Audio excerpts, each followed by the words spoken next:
The Red Army deployed a wide range of armored vehicles during World War II, from early light tanks and high-speed BT models to the famous T-34s, and even secret experimental designs tested on the battlefield. In this video, we'll go through every major Soviet armored vehicle that saw action in the war. Let's start with the light tanks. T-26. The T-26 formed the backbone of the Red Army's armored forces in 1941, based on the British Vickers 6-ton.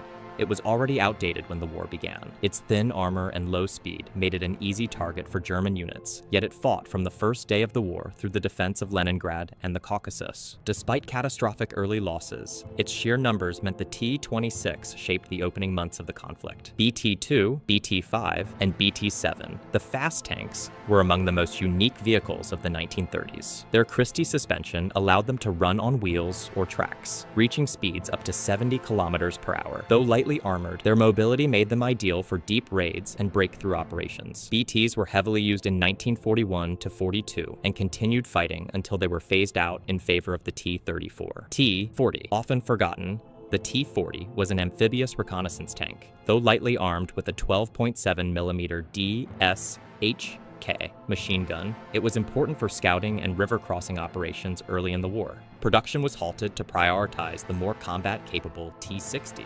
T-60, a two-man light tank, rushed into production during the crisis of 1941. It was cheap, simple, and built by factories that normally made tractors and cars. Though underpowered, it filled a crucial gap until more advanced designs became available. T-70, a more robust evolution of the T-60. The T-70 featured better armor and a 45mm gun. While not suitable for tank-on-tank combat against late-war German armor, it served effectively in reconnaissance, infantry support, and urban fighting. Its chassis later became the foundation of the Su-76. Medium tanks. T-28, a multi-turreted medium tank from the 1930s. Though outdated by 1941, it still fought in the defense of Leningrad. Some units performed remarkably well. One T-28 even broke through German lines, destroying multiple positions before being lost. T-34-76. The T-34 was arguably the most important tank of World War II. With sloped armor, a powerful 76mm gun, a diesel engine, and excellent mobility, it shocked German commanders in 1941. The tank's simple construction allowed mass production even under evacuation conditions,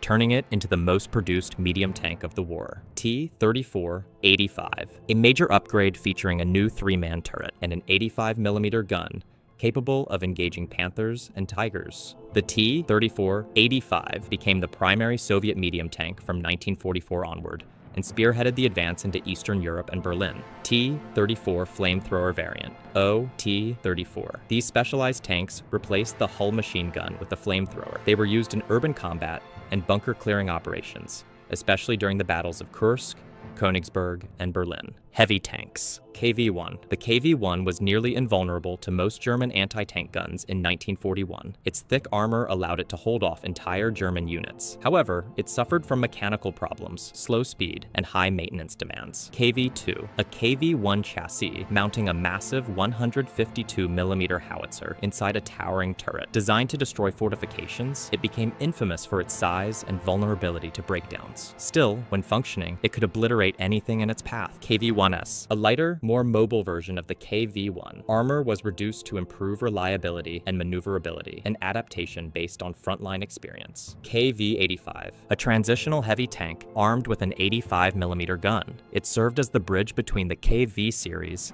and the IS series, and was used in limited numbers.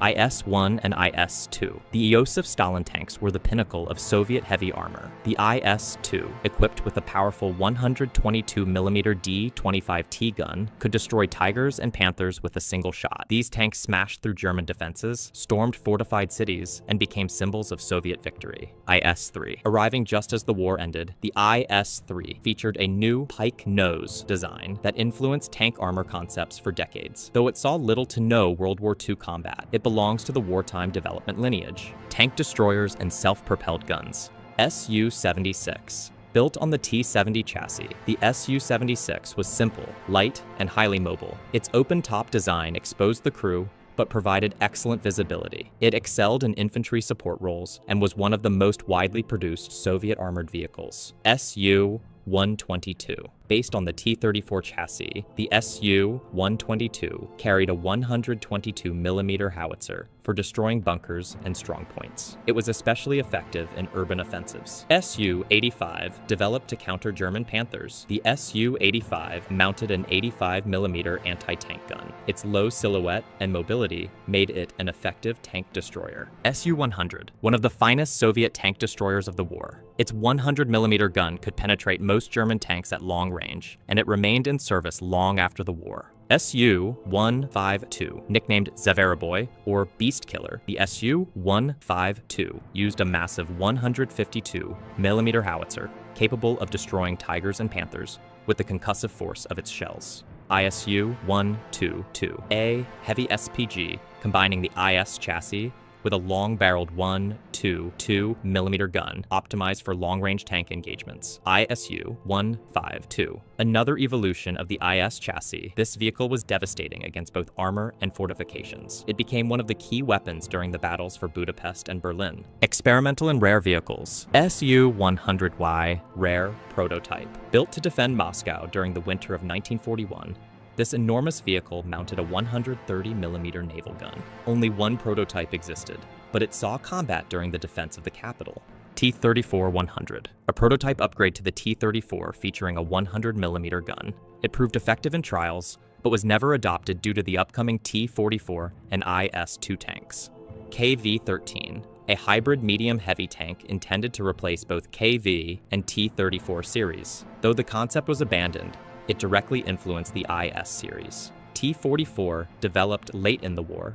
The T-44 featured a torsion bar suspension, reduced profile, and improved turret design. It barely saw combat, but became the basis for the post-war T-54/55 family. SMK, large, multi-turreted heavy prototypes tested during the Winter War. Their poor mobility and excessive weight led to the adoption of the simpler KV-1. Lend-Lease vehicles. M3 Stuart, fast and reliable. The Stuart was mainly used for reconnaissance. Soviet crews appreciated its mechanical dependability. Studebaker US-6, one of the most iconic Lend-Lease vehicles. Reliable, powerful, and easy to maintain, the Studebaker became the main platform for Katyusha rocket launchers and served as a universal transport truck across the Eastern Front. Soviet crews praised its durability, good off-road performance, and excellent cold weather reliability. It became one of the most influential foreign vehicles in the Red Army. M3 Lee. Although tall and awkward, the M3 provided valuable firepower in 1942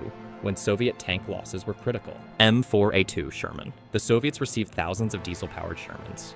Crews liked its reliability, radios, optics, and comfortable interior. The 76mm armed variants were particularly respected. Valentine, a British infantry tank with thick armor and excellent reliability. Despite its weak gun, the Valentine became highly valued among Soviet tankers. Matilda II, another British infantry tank, extremely well armored early in the war, but slow and gradually outdated. Still, it played important roles on the northern and Arctic fronts. Churchill Mark IV, heavy British tanks with thick armor and good climbing ability, used primarily in harsh northern terrain, where their low speed was less of a disadvantage. Armored cars and recon vehicles. BA-10, a pre-war armored car with a 45mm gun. Strong firepower for its weight, but limited off-road performance. BA-20, a light reconnaissance armored car used in 1941 to 42. It was soon replaced by more capable designs. BA-64, simple, mobile, and easy to produce, widely used for reconnaissance, radio communications, and escort duties. GAZ-67,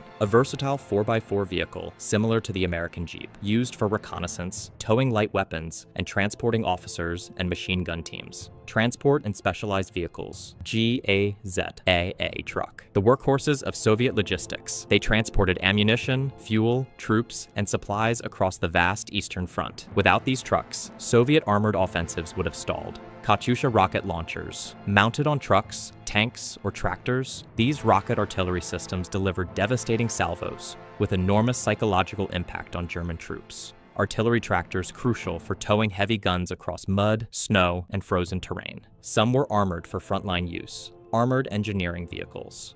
Though rarely highlighted, these machines played key roles in breaching defenses and crossing rivers during major offensives. Anti-aircraft vehicles. ZSU-37, a self-propelled anti-aircraft gun based on the T-70 chassis. Armed with a 37mm cannon, it provided mobile air defense for tank units, produced in small numbers and saw limited late war use. ZSU, truck-mounted anti-aircraft platforms armed with DSHK, or Maxim machine guns. Cheap, simple, and widely used to protect columns, supply lines, and artillery positions from low-flying aircraft. Captured German vehicles. Panzer III, the most commonly reused German tank. Dozens were repaired in frontline workshops during 1942 to 43 and issued to Soviet crews when losses were high. Simple mechanics made it the easiest German tank for the Red Army to operate. Stu-G3. Captured assault guns were valued for their low silhouette and effective 75mm gun. The Red Army used several Stu-Gs in frontline roles, especially after major offensives that left large numbers abandoned. Panther I, a few Panthers were captured in working order and briefly used in combat. Their complex transmission and lack of spare parts made them unreliable for long-term service. Tiger I. Several Tigers were captured intact and tested by Soviet engineers. Some saw limited combat use, but their weight and maintenance demands prevented large-scale adoption.